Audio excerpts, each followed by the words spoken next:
नमस्कार दोस्तों, स्वागत है आपका एक और भक्ति भावक जनक वीडियो में। तो आइए जानते हैं कि कैसे बने नंदी जी शिव जी के सबसे बड़े भक्त और उनके वाहन। तो आइए जानते हैं। एक गांव में एक शांतु नाम के ऋषि रहा करते थे। वह हमेशा अपनी तपस्या में लीन रहा करते थे, इसलिए वह अपने वंश की चिंता नहीं करते थे। तो बहुत सारे साधु जन चिंतित रहते थे कि कैसे उनका वंश आगे बढ़ेगा। एक दिन बहुत सारे साधु जन उनके पास गए और उनसे वार्तालाप की कि कैसे वह अपने वंश को आगे बढ़ाएंगे कि अगर वह हमेशा तपस्या में लीन रहेंगे। तो उसके पश्चात शांतु जी ने शिव जी की तपस्या के लिए कई वर्ष लगाए। उसके बाद शिव जी प्रसन्न होकर प्रकट हुए और शिव जी ने शांतु जी से कहा कि आप क्या वरदान मांगना चाहते हैं। तो शांतु जी ने कहा कि वह एक पुत्र की मांग करते हैं। तो शिव जी ने उनसे कहा कि वह उन्हें सर्वगुण संपन्न पुत्र के रूप में वरदान देते हैं जो उनकी तरह ही बलशाली होगा। तो उसके पश्चात कई दिनों के बाद उन्हें शांतु जी को एक पुत्र की प्राप्ति हुई। पुत्र हुआ तो उन्होंने उस पुत्र का नाम नंदी रखा।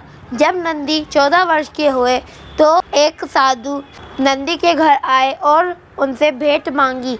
फिर शांतु जी ने उनको भोजन करवाया और उनसे कहा कि वह मेरे पुत्र को आशीर्वाद दे।